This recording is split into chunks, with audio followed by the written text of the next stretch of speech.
हाँ बच्चों, ये क्लास 8 का हिस्ट्री का लेसन नंबर 2 है, the expansion of British power. मैंने आपको लास्ट क्लास में समझाया था कि जो ब्रिटिशर्स थे वो क्यों भारत में आए, इंडिया में क्यों आए। तो मैंने आपको मेन उनका एम था ट्रेड, ठीक है, कि वो ट्रेडर्स के तौर पे इंडिया में आए थे, ठीक है। यहाँ तक हमारा हुआ था कि struggle for territory Wars with Indian rulers, ठीक है। अब हमारा नेक्स्ट हमारा हेडिंग है the Anglo French rivalry, the Anglo French rivalry. Rivalry means होता है कंपटीशन या कॉम्पिटिटर राइवलरी यानी कि लड़ाई, आपस में विवाद, झगड़ा, ठीक है, इसको राइवलरी कहते हैं। तो एंग्लो मीन्स यहाँ पर है इंग्लैंड से रिलेटेड यानी कि अंग्रेज, ब्रिटिशर्स, इंग्लिश पीपल, और फ्रेंच तो आपको पता है फ्रांस, जो फ्रांसीसी होते हैं। तो इन दोनों के बीच में क्या क्या यहाँ पर राइवलरी होती है, इंडिया के अंदर क्या कंपटीशन चलता है एक दूसरे को टैकल करने के लिए, ठीक है, इंडिया में व्यापार करने के लिए कौन आगे, दोनों में होड़ लगी रहती है, तो वो हम देखेंगे, ठीक है। मैं थोड़ा सा रीडिंग करता हूँ, आप ध्यान दीजिएगा। Anglo French rivalry, England and French were the arch rival यानी कि वो बहुत ज़्यादा कट्टर दुश्मन थे। And in India their trade interest resulted in a series of war, उन्होंने बहुत सारे वॉर लड़े, किसने, अंग्रेजों ने और फ्रांसीसियों ने।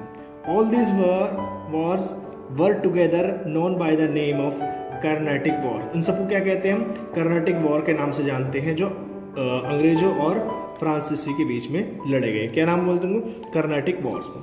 Because most of the war were fought in the region of modern state of Tamil Nadu, जो आज का तमिलनाडु है उस एरिया में ये लड़े गए। There were 3 Carnatic wars between the English and French during the period from 1744 to 1763।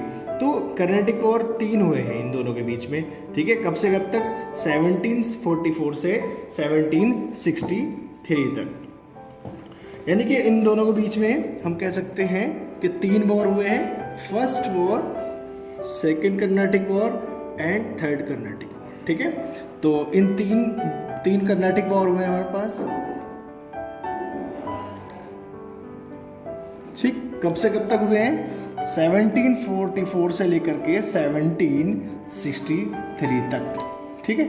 3 Carnatic war. आपको ये डेट याद कि फर्स्ट कब हुआ, सेकंड कब हुआ, ये आपके लिए ज़रूरी नहीं है, फिलहाल आपको यहाँ तक ये याद रखना है, ठीक है। लास्ट में हम जानेंगे कि लास्ट वॉर जो था वो हमारा 1757 से और 1763 में हुआ था, लास्ट को, यानी कि थर्ड कर्नाटिक वॉर का हुआ, ये हुआ 1757 से 1760। और इसमें क्या हुआ था, इंग्लिश पीपल यानी कि अंग्रेज जीत चुके थे, ठीक है, इन्होंने इनको हराया, डिफीट किया, किसको, फ्रांसीसियों को हरा चुके थे, ठीक है। और यहाँ पर इन्होंने अपनी पावर इस्टेब्लिश की। आगे बढ़ते हैं कि this Carnatic war after the third and the last Carnatic war fought from 1757 to 1763 the English emerge victorious and the influence of French declined, यानी कि इससे क्या हुआ, फ्रांसीसी हार चुके थे और इंग्लिश पीपल जीत चुके। This victory enable the English in establishing there full political control over India, Bharat के ऊपर उन्होंने यहाँ इस वाले रीजन में अपना अधिकार कर लिया। The emerge as a only dominant European power in the Indian subcontinent, जैसे मैंने आपको बताया यूरोपियन से बहुत सारी कंपनी आई, तो अकेले डोमिनेंट हो चुके, यानी कि अपने आप बस एक ही पावर बची यहाँ पर, अंग्रेज नीचे साउथ में, तो वो सब कॉन्टिनेंट में बहुत ज़्यादा पावरफुल हुए। तो ठीक है, इस तरह से हम कह सकते हैं कि साउथ में 2-3, मैं आपको थोड़ा मैप में दिखा देता हूँ कि मान लो सपोज करो ये हमारा इंडिया है, तो इस वाले इलाके में ये तमिलनाडु वाला एरिया है, यहाँ पर हमारे फ्रेंच यानी कि एंग्लो फ्रेंच वॉर हुए, ठीक है। तो 3 कर्नाटक वॉर हुए, इनको कर्नाटिक वॉर बोलते हैं, ठीक। तो इसको आपको याद रखना, इस एरिया में यहाँ पर उन्होंने साउथ में अपना डोमिनेट करने के बाद वो अब क्या करते हैं, आगे की तरफ बढ़ते हैं और इधर वेस्ट बंगाल की तरफ आएंगे, ठीक है। तो ये हमारा था। अब नेक्स्ट हमारा हेडिंग है rise of the British power in Bengal, कि बंगाल के अंदर किस तरह से वो अपना डोमिनेंट इस्टेब्लिश करते हैं। तो देखो हमारा बंगाल की तरफ अगर हम जाएँ तो बंगाल हमारा कहाँ पड़ता है, मैं थोड़ा सा आपको दिखा देता हूँ बंगाल वाला एरिया, कि यहाँ पर आपको नज़र आएगा ये हमारा बंगाल, ठीक है। तो यहाँ पर ये जो पूरा इलाका है ये वाला ये बंगाल कहलाता था, ठीक है। इसमें बिहार, उड़ीसा वगैरह वगैरह भी शामिल थे। तो यहाँ की मैं बात कर रहा हूँ, ठीक है। टॉपिक हमारा rise of the British power in Bengal. The English had strongly establish themselves in south. जैसे मैंने बताया आपको कि साउथ में अपनी पावर इस्टेब्लिश करने के बाद जो एंग्लो कर्नाटक वॉर हुए हमारे पास, वो करने के बाद वो क्या चलते हैं, आगे की तरफ मूव करते हैं। Now they decided to fulfill their ambition by existing the empire in other part of India। वो दूसरे पार्ट में आगे आए। The conquest of Bengal became their next target। उनका नेक्स्ट टारगेट क्या है, बंगाल वाला रीजन, जैसे मैंने आपको बताया है Bengal. The conquest of Bengal became their next target after the death of Murshid Quli Khan। Alivardi Khan became the Nawab of Bengal। He was very able ruler। यानी कि हम कह सकते हैं कि वहाँ पर 2-3 नवाबों के नाम उन्होंने लिखे हुए हैं, मुर्शिद कुली खां, अलीवर्दी खां। तो ये अलीवर्दी खां वहाँ पर उस टाइम पर शासक हुआ करते थे, नवाब थे। हु इम्प्रूव द कंडीशन, अच्छे रूलर थे। He improve the condition and maintain the peace and order. His grandson Sirajuddaulah. तो इनका नाम याद रखना आपको, उस टाइम पर नाम था, जो रूलर थे वो कौन थे, नवाब सिराजुद्दौला। सक्सीड हिम, ठीक है।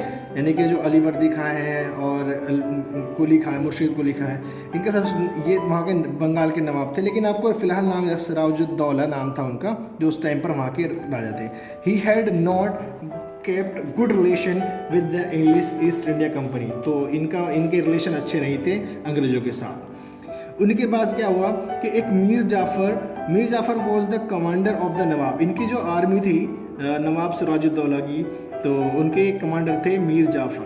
तो मीर जाफ़र क्या करते हैं, मीर जाफ़र को अंग्रेज अपनी तरफ मिला लेते हैं और उनके जो कमांडर थे, हम कह सकते हैं कॉन्स्पिरेंसी की गई उनके साथ, नवाब सिराजुद्दौला के साथ। और इस तरह से क्या हुआ, मीर जाफ़र को अंग्रेज़ों ने अपनी तरफ मिला लिया, ठीक है। तो वॉर होता है, और उस वॉर को मैंने आपको बताया था कि आपको नाम याद रखना है, द बैटल ऑफ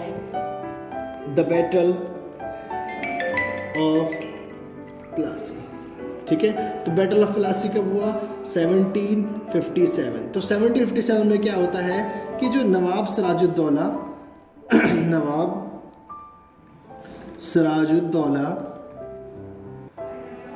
ठीक है, नवाब सिराजुद्दौला के साथ होता है। इसमें क्या होता है, जो इनके कमांडर थे, सैनिक कमांडर थे, उनका नाम था, मैंने आपको बताया था, मीर जाफ़र क्या हुआ, अंग्रेजों के साथ मिल गए, ठीक है, अंग्रेजों के साथ मिल गए। और इस तरह से जो नवाब सिराजुद्दौला थे वो वॉर हार जाते हैं, बैटल को हार जाते हैं। तो वो क्या होता है, बाद में नवाब सिराजुद्दौला की जगह मीर जाफ़र को वहाँ का बंगाल का राजा बनाते जाता है। तो बंगाल का राजा कौन बन जाते हैं, हम कहेंगे मीर जाफ़र, ठीक है, मीर जाफ़र। तो ये यहाँ तक की कहानी है। फिर आगे देखेंगे, डिटेल में हम पढ़ेंगे बैटल ऑफ प्लासी क्या था, उसके बाद बैटल ऑफ बक्सर। फिलहाल आपको ये एक हम कह सकते हैं बर्ड्स आई व्यू के तौर पे आपको पढ़ना है। क्लियर।